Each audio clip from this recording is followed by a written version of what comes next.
It's that time of the year again mga kabers kung asa atong gisilibrar ang pagkatawo sa atong Ginoo. Busa karon uban nimi sa akong mga kauban nga magsuroy-suroy dinhi sa mga gipang dayan-dayan nga lights sa Iligan. Uban sila si Olala, Ferdy Ariola, moarangkada, uban sa mga higala, diri sa kasadya ning Tacna. Ako ang inyong higala, malukala, ang retiradang maestra. Ako si Jigs Pacana, ang inyong plus-size dancer, mag-uuma/artist, gikan sa Mantikaw. Hello, Eleanor, from the city of Daffodil, the queen of cats. O kinsa pa man dahil laing mog nga era, di si Analea. Kini ang barkadang Pasko Squad nga muuban kanato sa atong pagsuroy-suroy sa mga sugang gidayan-dayan sa Pasko sa Iligan. Sa kasamtangan ni ami dinhi sa City Hall kung asa nahimutang ang pinakabungga nga dekorasyon. Pero kay libuton man lagi nato ang mga major areas nga adunay maanindot nga Christmas light decors. Atong unahon pag-adto ang mga lugar di nato makita ang mabulukon nga mga dayan-dayan sa Pasko. Keep the best for last, tung baga. Para sa mga walay panahon sa pagsuroy diri sa atong Iligan Lights Decoration, kaning video ha para ni sa inyo. So dili na nato dugay-dugayon pa, bisitahan ta ang mga sugang nagdayan-dayan diri sa Iligan, uban pa. Unang gibisita sa grupo ang Iligan Bridge kung asa namulak ang mga mabulukong parol ug nangumbitay nga mga curtain lights.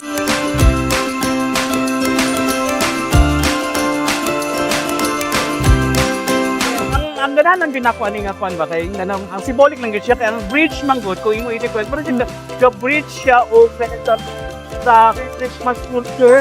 Gwapo gid siya, ma-excite ang mga tao nga muagi, dayon makalipay. Madasigon ang mga nagkidlap-kidlap nga mga suga sa Iligan Bridge nga nagsimbolo sa kalipay sa Pasko.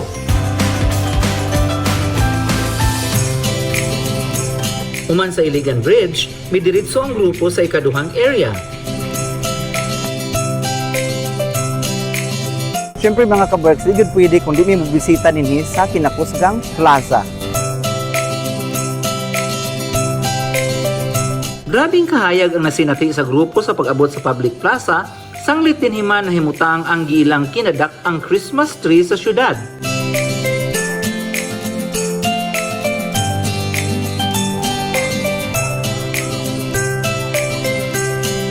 Wanda kay siya pink lemonade siya. Dayon kita yun ako nga evolve yun ang decoration din sa plaza. Parihara po dito sa Tubod Bridge ba, nga mas makalipay. Sa unang panahon kay mag-hike man gid ang mga tawo. Oh, Kung in-aron unta to nga ing-anak maka-inspire kahayag. no, maka-inspire biya Oo. kung naay mga suga-suga bitaw ka na maadto kay simbahan, maka-inspire biya pud nga kuan. Especially kanang mga simbang gabi. Ginama sa DIY art materials o gipalibutan sa mga mabulokong Christmas lights, madan-agon ang kanindot sa maong mugna nga nahimutang sa sentro sa plaza. Tuod man, di ikalalis ang kaharianon sa Christmas tree nga gipahimutang sa plaza nga sentro gyud sa syudad.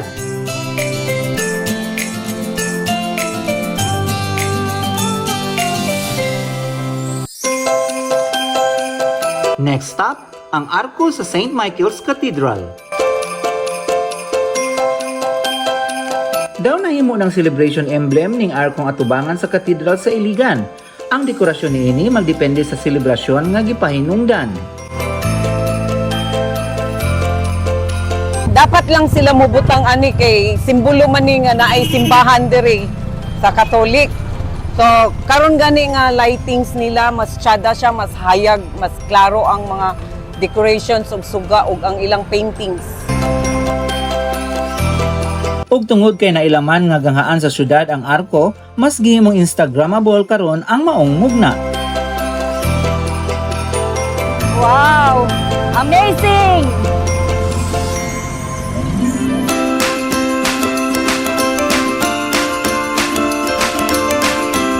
Ang ikatulong ang iyang bisitahan dinhi sa Iligan labi na sa panahon sa Pasko, ang mugna sa usa ka inilang pamilya dinhi. Kini ang Nadoras Residence. Nahimutang sa Nadura Street, Barangay Villaverde, dali na kaayo nimong maispatan nimong balay sanglit sa gawas palanggani Namulak na ang mga mabulukong kahayag sa Christmas lights ug lakip na ang mga decorations sa maong balay. Gawa sa koral nga punog mga suga, naglinyasad ang mga nagkalain-laing paroles nga gigam-an gyud og atop-atop. Samtang sa atubangan sa taas sa atop sa balay, maaninag ang mga reindeers ni Santa Claus. Sa pagsulod nimo sa gate sa atubangan sa ilang balay, daw malibog ang imong mata sa kabisi sa mga lighted Christmas symbols.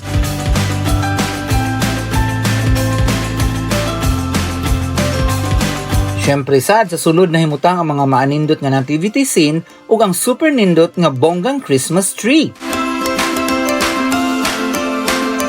But wait, there's more. Kung sa gawas malinga ka sa nagkadaiyang kidlap sa suga, di sad magpalupig ang sulod sa balay mismo. Sa kabisi sa Christmas decorations, dawa na ikabutangan sa lain pang mga adorno. Tungod niini, daw na himong Christmas wonderland ang balay sa Nadora family. Being close-knit jud kayo mi, gusto mi nga makapalipay mi sa mga tao, especially sa mga bata nga dili kaayo maka-afford og adtong laing lugar. So nakahuna-huna mi nga i-open house siya and free to all. Sumpay sad ni Ma'am Lorena nga ipadayon gid kuno nila ang ilang mugna sa Pasko sanglit. Naghatod man kini og kalipay di lang sa pamilya Nadora apan usab niadtong mga mobisita dinhi. Gani, laing sorpresa ang matud pa nagpaabot sa katawhan sa sunod tuig. Next year, a little kuan lang ha, medyo Filipiniana siya nga style. Subay niini, nakabot sa Pasko Squad ang pipila ka mga lakbit saysay mahitungod sa nahitabong pag-usbong sa mga maanindot nga dekorasyon. Na-appreciate na ko ang kung i-compare na ko sa last year. So, hasta ang mga maestra. Lagi. Ang mga maestra karon nag-effort po sila kay naa po sila participation karon sa event, sa dayan-dayan sa Pasko okay. sa city. Apil ang mga teachers nag-participate po sila. Nangalimi na ang hangin sa Pasko. Tinuod na anagid siya rin makita nimo ang spirito sa Pasko. Makita nimo sa dagway sa mga tao, madan-ang nimo kita smile, happy. Ang isig pamilya. Oo. Mag-uban. Oo. Mag-uban kay moagtutan Oh, mahimo siyang rason nga matapok ang pamilya because of naslay adtuon. Oh. Attraction siya kay you will notice Cagayan de Oro. Pag kanindot, even the small municipalities, dapat lang himiligan di magpaulahin. Oo. Dapat lang nindot.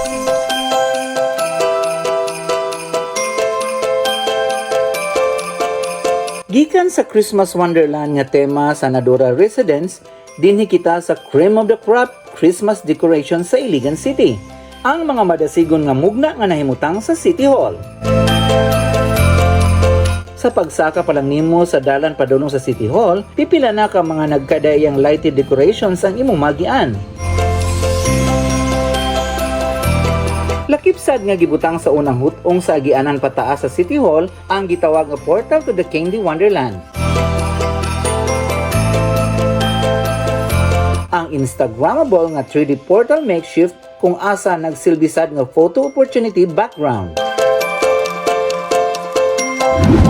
Samtang sa atubangan sa nahimutangan sa Candyland portal, maani nagsad ang colorful kaayong nagkidlap-kidlap nga mga lights gihapon sa bungtod sa kilid sa City Hall nga nagatubang sa syudad sa Iligan mismo. Ug sa pagsaka nimo sa lighted steps paingon sa City Hall sa taas, maani nagdayon nimo ang dawharianong lights fixtures sa main building sa Iligan City Hall. Sa atbang sa City Hall daw namulak ang mga kakahuyan nga gipangbitayan sa daw nga tagak nga mga suga samtang sa ubos niini Candyland ang tema. Complete with characters and Instagrammable nooks nga open sa tanang buot magpahulagway. Kung daw mahangang haka dinhi pa lang sa atubangan sa City Hall, lakaw sa unahan paingon sa may playground kay didto adunay surpresang gaatang alang sa tibuok pamilya. Sa pagpaingon pa lang nimo sa usa sa main attraction sa City Hall, subling maagian nato ang mga nagkalain-laing bilen o nativity scenes.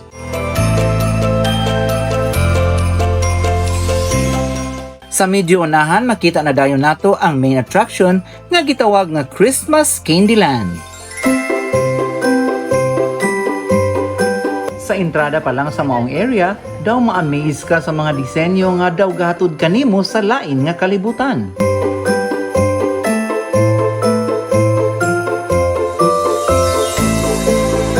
Ug sa pagsulod yun nimo sa maong area, mubusi ka dayon ang mga mabulokong disenyo nga makita lang nimo sa mga animated movies. Sa kanindot sa palibot, halos tanang corners ni ini Instagrammable. Busa di kalikayan ang mga nagkadayang pamilya o barkada ang magpahulagway dinhi.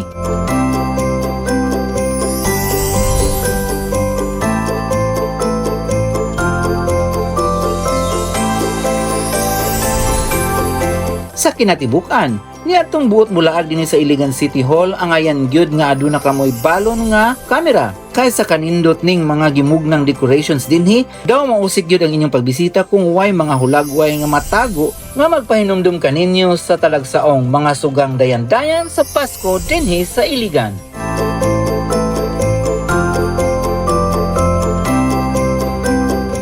And that wraps up our laag sa sugang mga gipangdayan-dayan dinhi sa Iligan. I hope na-enjoy mo sa laag ubana mo. Unta padayonon nato kining tradisyon sa mabulokon o danag sa Kapaskuhan. Selebrasyong naandan sa katuigan. Ang pag-celebrate sa adlaw na tawhan sa atong labang makagagahom. Once again, gikan sa Pasko Squad, ako si Ferdy. Eleanor. Si Jigs Pakana. Si Analea. Malukala. O ako to Jimmy, nga kung na nag-celebrar karong Pasko sa 2025. Maligayong Pasko, bulan bagong tuig!